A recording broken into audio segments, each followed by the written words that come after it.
रूस यूक्रेन के बीच हमले के दरमियान अमेरिकी सदर जो बाइडेन ने यूक्रेन के सदर वोलोदिमीर ज़ेलेंस्की से फोन पर बातचीत की है। व्हाइट हाउस के ऑफिशियल ट्विटर हैंडल से इसकी जानकारी दी गई है। इसके मुताबिक जो बाइडेन ने वीजा और मास्टर कार्ड की तरफ से रूस में सर्विस मुअत्तल करने के फैसले का खैर मकदम किया।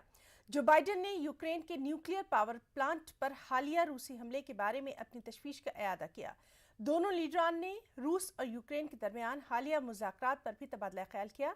इस हवाले से यूक्रेन के सदर वोलोदिमीर ज़ेलेंस्की ने भी ट्वीट किया और लिखा कि बातचीत के एजेंडे में सलामती, यूक्रेन की माली मुआवनत और रूस के खिलाफ पाबंदियों का तसलसल शामिल था। सीधे रुख करेंगे दिल्ली का। हमारे साथ मौजूद हैं हमारे साथी शैलेंद्र वांगू। शैलेंद्र, आपसे जानना चाहेंगे अभी तक क्या कुछ इस पूरे मामले पर अपडेट है, क्या कुछ अभी सुबह में ताज़ा डिटेल्स? देखिए, यूक्रेन पर रूस के हमले कई दिन बीत चुके हैं। इसी बीच अब हमने देखा वर्ल्ड लीडर्स आपस में बातचीत कर रहे हैं। कल एक सीक्रेट मीटिंग देखी गई जहां पर इजराइल के पीएम ने मुलाकात की है रशियन प्रेसिडेंट पुतिन से और यूक्रेन के हालात पर चर्चा हुई है इनके बीच में। हालांकि ये भी बताया जा रहा है कि उन्होंने इससे पहले वेस्टर्न कंट्रीज जो जैसे कि फ्रांस है, यूके है, इनको इन्फॉर्म भी किया था और उस मीटिंग के बाद उन्होंने ज़ेलेंस्की से भी बात की है। लेकिन इस बातचीत में क्या कुछ निकल कर आया है ये अभी साफ नहीं है कि क्या कोई बीच का रास्ता निकलेगा या नहीं। वहीं इसकी बीच ज़ेलेंस्की ने प्रेसिडेंट बाइडेन से भी फोन पे बात की है, जैसे आपने बताया, और उनके बीच में भी बात हुई है कि किस तरह से रूस को रोका जाए। लेकिन इसी बीच हमने देखा था कल रात को यूक्रेन के विदेश मंत्री ने एक बार फिर भारत से गुहार लगाई है, प्रधानमंत्री मोदी से गुहार लगाई है कि वो प्रेसिडेंट पुतिन से बात करें और उनको जंग रोकने के लिए कहें, क्योंकि इसमें उन्होंने कहा कि ये जंग सिर्फ किसी एक मुल्क के लिए नहीं, ये जंग पूरी दुनिया के लिए है। तो ऐसे में कदम उठाए जाने चाहिए। लेकिन वहीं अगर हम भारतीय स्टूडेंट्स की बात करें, इंडियन स्टूडेंट्स की बात करें, अभी भी करीब करीब 600-700 स्टूडेंट जो हैं वो फंसे हुए हैं सुमे में।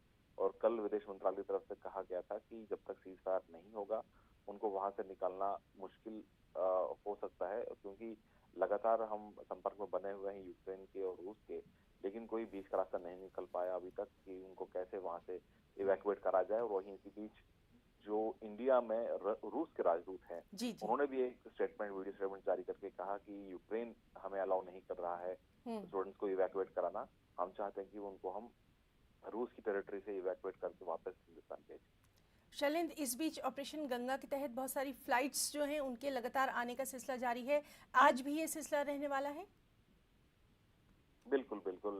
इस पर मैं भी ये कहा गया है कि देखिए, मैक्सिमम स्टूडेंट्स जो हैं, करीब 21,000 छात्र जो हैं वो यूक्रेन छोड़ चुके हैं जी। और यूक्रेन छोड़ के वो पड़ोसी मुल्कों में मौजूद हैं। उनको अब ऑपरेशन गंगा की फ्लाइट के तहत वापस हिंदुस्तान लाया जा रहा है। जहां तक मेरी जानकारी है, कल शाम से आज शाम के बीच 24 घंटे जो है उसमें करीब करीब 15 फ्लाइट्स के आसपास प्लान की गई हैं। उन 15 फ्लाइट्स में एक इंडियन एयरफोर्स की फ्लाइट है, जिसके चलते तमाम छात्र भारतीय आएंगे। सिलसिला जारी है उनके देश लौटने का।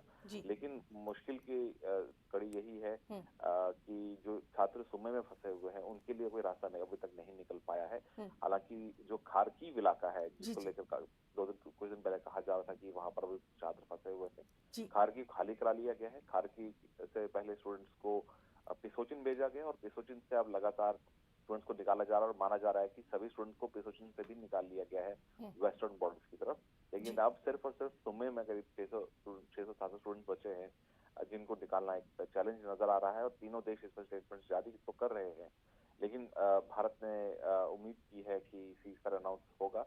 हालांकि फिर ये खबर आ रही है रूस की तरफ से कि उसने फिर उन दोनों इलाकों में सीज फायर का ऐलान किया है जहां पे उन्होंने कल भी किया था। क्योंकि उन्होंने कल कहा था कि कल वहां से इवैक्यूएट नहीं करा पाए वो लोगों को, आम सिविलियंस को, लेकिन आज उन्होंने फिर इस तरह का अनाउंसमेंट किया है। लेकिन जो सुमी का इलाका है वहां तक अभी सीज फायर की बात नहीं पहुंची। जी शैलेंद्र, तो लगातार वहां के हालात पर हमारी नजर बनी हुई है। बहुत बहुत शुक्रिया आपका तमाम तर तफसीलात के लिए, जानकारी के लिए।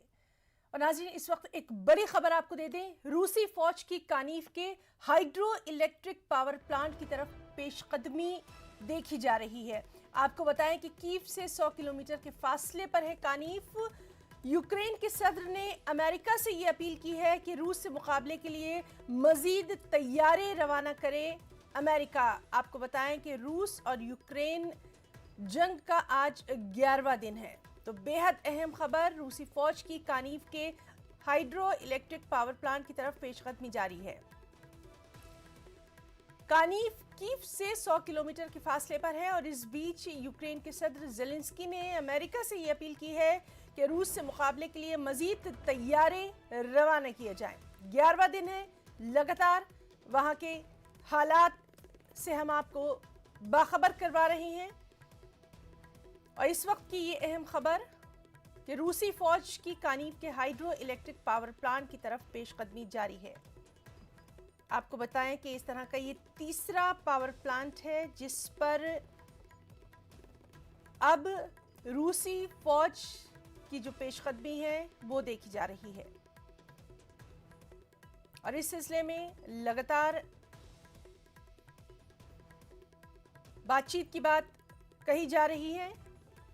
यूक्रेन के सदर ने भी अमेरिका से अपील की है कि रूस से मुकाबले के लिए मजीद तैयारी रवाना किए जाएं। और जिस तरह से हमारे साथी शैलेंद्र बता रहे थे कि रशिया और इसराइल के बीच भी बातचीत हुई है। तमाम तर जो अहम वहाँ के हालात हैं उनसे हम आपको रूबरू करवा रहे हैं।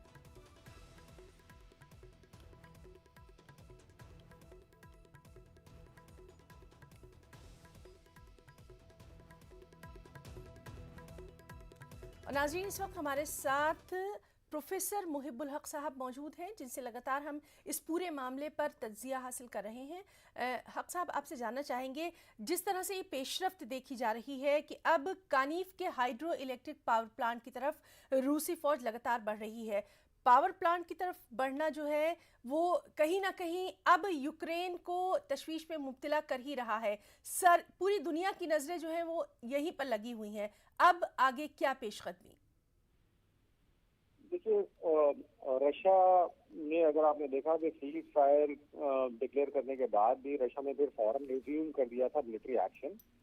और वही बात का सबूत है कि रशिया नाटो की तरफ से चूंकि कोई एश्योरेंस नहीं मिला और साथ ही साथ जो डिफाइंस है इनका यूक्रेन के प्रेसिडेंट का, उसको मद्देनजर रखते हुए रशिया ने ये डिसाइड कर लिया है कि उसे जो स्टेटहुड है, जो बार बार वो कह रहा है कि जो वेरी एग्जिस्टेंस ऑफ यूक्रेन जो है वो खत्म कर देना है, तो अब उसकी तरफ आहिस्ता आहिस्ता बढ़ रहा है। यानी जिसे ऑक्यूपेशन कहते हैं, जिसे कब्जा कहते हैं, वो रशिया उसकी तरफ बढ़ रहा है। और जाहिर सी बात है कि जब आतंक तंसीबात जो भी होती है किसी कंट्री पे, पावर प्लांट वगैरह पे अगर कब्जा कर लिया जाए, न्यूक्लियर प्लांट पे अगर कब्जा कर लिया जाए, तो ये अपने आप में ये सिंबल भी होता है। और इसका एक जिसे कहते हैं sense of humiliation, sense of defeat, जो राइवल फौजें हैं उनके अंदर पहुंचती है, आवाम के अंदर पहुंचती है। और उस सेंस की वजह से जो डिफीट का सेंस है वो कमजोर और मजबूत होता जाता है और अल्टीमेटली जो विक्टर की हैसियत से रशिया वहां पे मौजूद हो जाता है। जी सर, आपसे ये भी जानना चाहेंगे, अचानक ये खबर आई थी कि नेफ्तली बेनेट ने मुलाकात की है पुतिन के साथ, और अब ये भी एक अपडेट आप आपको दे दें कि ज़ेलेंस्की से भी उनकी बातचीत हुई है।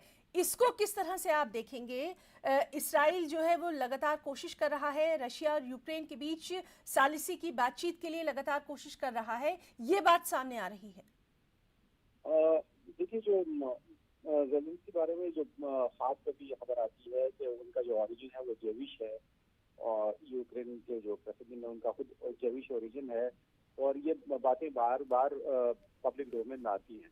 इजराइल जो इसमें बहुत इंपॉर्टेंट रोल प्ले कर रहा है, उसके ताल्लुकात इत्तेफाक से दोनों कंट्री से बहुत अच्छे हैं, खास करके यूक्रेन से तो बहुत ही अच्छे ताल्लुकात हैं। तो ऐसी हालत में मैं ये समझता हूँ कि रशिया का जो पूरा ताकत का मुजाहरा है यूक्रेन में, उससे अमेरिका भी इस बात से कन्फ्यूज हो गया है कि Russia is not going back. तो ऐसी हालत में मुझे लगता है कि अमेरिका की पुश्तनाही और नेटो कंट्रीज की भी पुश्तनाही इजराइल के साथ होगी, या इजराइल को उन्होंने जिसे कहते हैं बैकडोर डिप्लोमेसी, तो ये बैकडोर डिप्लोमेसी शुरू होगी है डोमेस्टिक कंपोजिशन की वजह से, या जिसे कहते हैं कि वो बैकफायर न कर जाए, इसलिए डायरेक्टली ये कंट्रीज जैसे जर्मनी, अमेरिका या फिर फ्रांस या ब्रिटेन, ये डायरेक्टली नेगोशिएट तो नहीं कर रही हैं, लेकिन अगर इजराइल नेगोशिएट करने की कोशिश कर रहा है, जी, दोनों जी। फरीक को सामने लाने की कोशिश कर रहा है, तो हमें ये समझना चाहिए कि उनके पीछे पूरी वेस्टर्न कंट्रीज, बतौर खास नाटो कंट्रीज और खास करके अमेरिका का सपोर्ट या अमेरिका की हमायत हासिल है।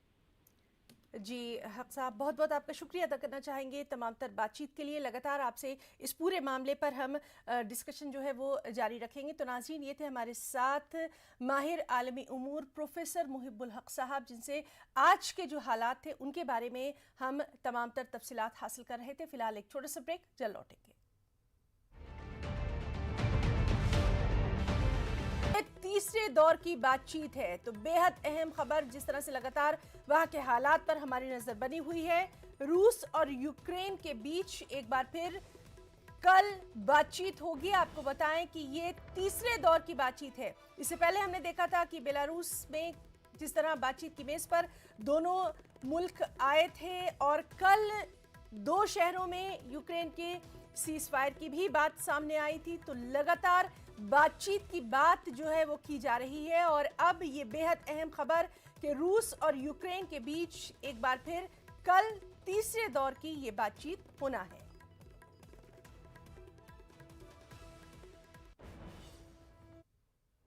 यूक्रेन के सदर वोलोदिमीर ज़ेलेंस्की का बयान सामने आया, जिसमें उन्होंने कहा कि यूक्रेन के लोग पीछे हटने या शिकस्त तस्लीम करने के लिए तैयार नहीं हैं। ज़ेलेंस्की ने कहा कि हमारे लोग, हमारे यूक्रेनी पीछे नहीं हट रहे हैं, हिम्मत नहीं हार रहे हैं।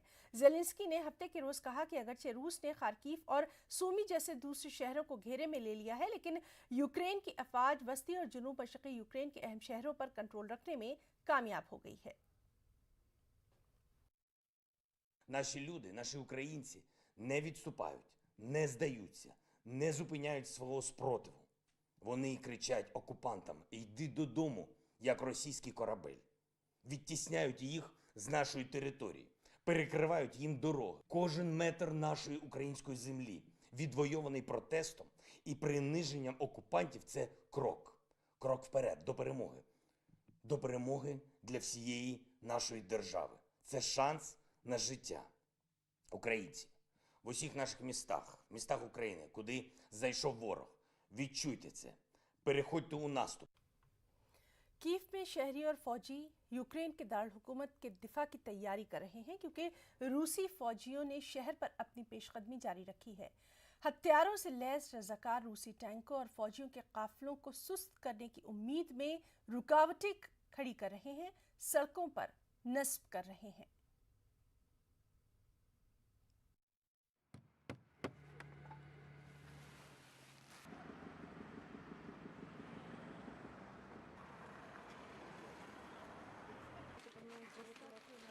What do you have to do you think? Should. Just should. And protect my home. That's all. It's easy. Nobody knows what Putin can do today or even tomorrow. And we need actions right now, not next week or next month. It will not work. So we need actions yesterday. I can't explain you what the feelings of our Ukrainians in here is, because everyone has relatives, has their loved ones who are under fire right now, or who was wounded right now, who was killed right now. It's impossible to explain to people who don't live in such of despair. But this despair, it's not despair. Oh, we are surrendered. No, it's despair. We will win. We will go. We will fight you back to hell, where your place is. No purpose for this. So why do they do this? I want to fight also, because this is my country, this is my home, my thoughts, my family, all of my, I don't know, pressures. No, everything is here, and I would like to be this like that way it was before. Kyiv में सैकड़ों मर्द Ukraine की फौज में शमूलियत के लिए sign up करने के लिए कतार में खड़े हैं।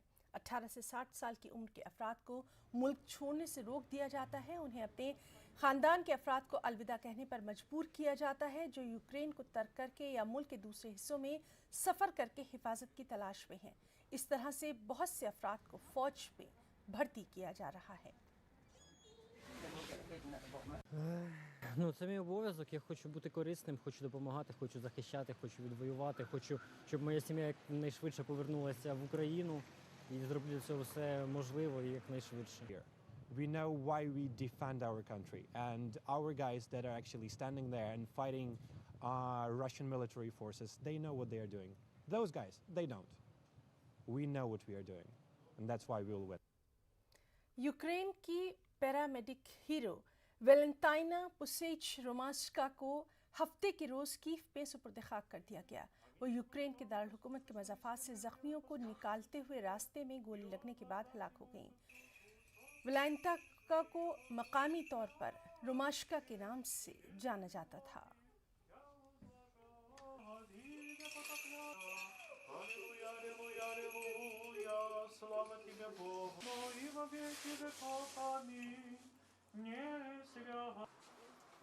Дуже боляче, що вона пройшла все пекло війни спочатку самого там на фронті, і вона залишилася неушкоджена, а загинула тут, захищаючи Київ.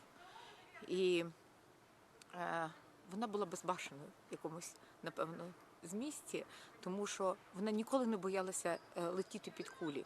Заради тих поранених вона завжди літала в найнебезпечніших місцях, але Бог її беріг. На жаль, тільки до цього часу. यूक्रेन में फंसे तलबा की मुल्क वापसी का सिलसिला जारी है। वापस होने वाले तलबा ने खुशी का इजहार किया है। वाज़ेह है कि अब तक ऑपरेशन गंगा के तहत यूक्रेन में फंसे 17,000 हिंदुस्तानी तलबा को मुल्क वापस लाया गया है, जबकि मजीद 7,000 तलबा यूक्रेन में फंसे हुए हैं। National University. I'm from Tamil Nadu, Chennai, and the thing is to bring pets is pretty much hard, quite due to the documentation things working on Ukraine, because currently all the documentation works needed to be done in an online manner, because all the offline manners are being closed due to the war hit condition. So students are being left out their pets in streets. I request them not to leave them in streets and to try to bring them as soon as possible. Kharkiv से आए हैं और ये दिल्ली में ही stay है मेरा। मैं दिल्ली में रहता हूँ। खार्किव में क्या करते थे?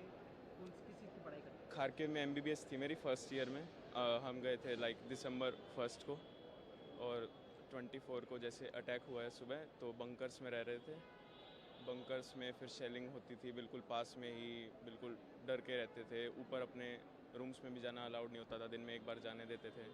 उसके बाद जब लगा कि सीवियर हो रही है कंडीशन, तो हम निकल लिए कि मतलब ट्रेन में कैसे ना कैसे चढ़े। बहुत लोग रह भी गए, हमारे दोस्त पीछे, तो ट्रेन से फिर उतरे। रास्ते में काफ़ी कठिनाई आई। पहले तो बिल्कुल नॉर्मल लग रहा था, फिर जिस दिन वॉर शुरू हुई उस दिन पैनिक सा हुआ। फिर हमें बेसमेंट में ले गए। फिर उस दिन से सीनियर हमारा ध्यान रखते थे खाना पीने का। उससे फिर वो कभी कभी हमें रूम में जाने देते थे एसेंशियल लेने के लिए, कभी ब्रश वगैरह करने के लिए। फिर वापस बुला लेते थे 15-20 मिनट में। फिर वहीं नीचे काफ़ी खुशी हो रही है, काफ़ी अच्छा लग रहा है। हाँ, लग नहीं रहा था थोड़े दिनों पहले तो कि पहुंच पाएंगे, पर अब अच्छा लग रहा है। They tried their best. हम कह सकते हैं यूक्रेन में तो सब कुछ हमने ही किया है जितना हम कर सकते हैं, बट वो थे, वो मोबाइल पे थे, वो मैसेजेस में थे हमारे साथ। उन्होंने हमें जितना हो सके बसेस का नंबर दिया कि यहाँ से ट्राई करो, वहाँ से ट्राई करो आने की, बट हमने पूरी कोशिश की खुद से भी। और रही बात बॉर्डर से बहुत इजी था, सारा साथ गवर्नमेंट ने दिया। वी कम फ्रॉम बस से आए हम, उसके बाद प्लेन से आए, वो सारा गवर्नमेंट ने होटल का भी इंतजाम किया, वो सारा गवर्नमेंट की तरफ से था। Flight was good, food was good, everything is good. कैसा लग रहा है वापस आके? बहुत अच्छा। यूक्रेन में फंसे तलबा को यूक्रेन से वापस लाने का सिलसिला जारी है। IAF एयरक्राफ्ट के जरिए बुखारेस्ट से मुतादिद तलबा को हिंडन एयरबेस पर लाया गया, जिसके बाद तलबा ने अपनी खुशी का इजहार किया। वहीं दूसरे फंसे तलबा के हवाले से अपनी फिक्र का भी इजहार किया।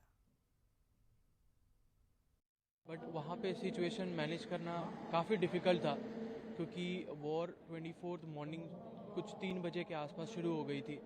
तो उसके बाद लगभग सिटी में तो कुछ था नहीं, सिटी बहुत ही क्लोज थी। फिर वहाँ पे अचानक से सब कुछ मैनेज करना, और आफ्टर 1 और 2 डे जब सिटी के अंदर शेलिंग वगैरह होने लगी, फिर तो बहुत ही डिफ़िकल्ट था हमें मैनेज करना। फॉर फूड वाटर सबकी स्कार्सिटी थी हमारे पास। तो हम लोग कुछ 6 दिनों बंकर में थे, 24 से 28 तक। फिर 28 को हमने डिसाइड किया कि वहाँ से निकलना चाहिए। तो किसी तरह हम लोग कुछ जितने भी दोस्त हैं हम लोगों ने सबने डिसाइड किया कि हम लोग 28 को वहाँ से निकल जाएंगे खार्किव सिटी से। तो फिर 28 को हम लोग खार्किव सिटी से निकल के लिवीव आए और फिर लिवीव से हमने चॉप टू जाहोनी बॉर्डर क्रॉस किया। फिर जाहोनी से हम बुडापेस्ट गए हंगरी। फिर वहाँ से आज वापस वहाँ पे 3 दिन रुकने के बाद आज वापस आ रहे हैं। खरा का तो खुशी है ऑब्वियसली, मतलब वहाँ पे अभी बहुत बच्चे स्टक है जैसे कि सुमी वगैरह में, तो उनका वैकेशन बहुत ज़रूरी है। मतलब वहाँ पे रेगुलरली फायरिंग वगैरह हो रही है, बॉम्बिंग हो रही है, तो वहाँ की जितनी जल्दी वैकेशन हो सके करनी चाहिए। बॉर्डर क्रॉस हम लोगों को खुद से करना होता है, उसके बाद वहाँ पे जब हम बॉर्डर क्रॉस कर लेते हैं उसके बाद एम्बेसी हम लोगों को लेती है।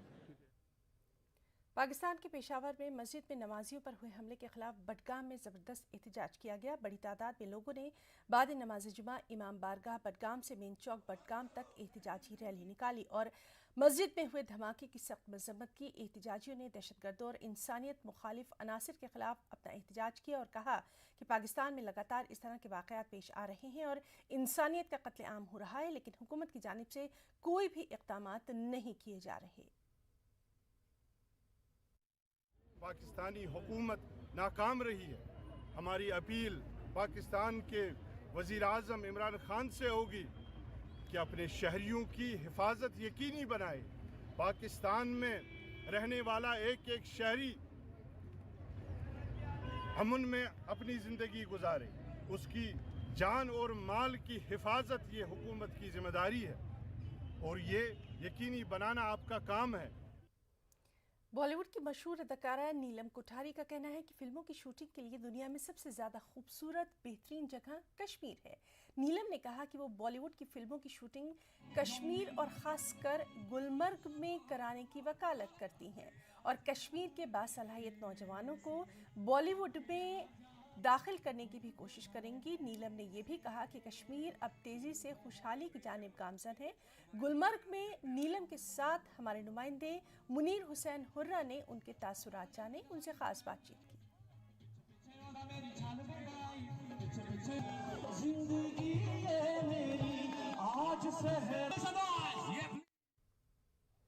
कोरोना वबा के दौरान बाहमी इमदाद और इंसार का जज्बा मुस्तहकम हुआ है। मुल्क इस वबा से मुत्तहिद होकर मुकाबला कर रहा है। टीकाकारी के ऐलान के बाद हम बेहतर ताउन कर रहे हैं जिससे हम कोरोना को मात देने की जानिब कदम बढ़ा सकें। नेटवर्क 18 इस मुहिम में हर कदम पर आपके साथ रहेगा। जब तक सभी महफूज नहीं तब तक कोई महफूज नहीं होगा। इसी सोच की बुनियाद पर हमारी मुहिम संजीवनी का मकसद ये यकीनी बनाना है कि वैक्सीन पाना सभी हिंदुस्तानियों का हक है।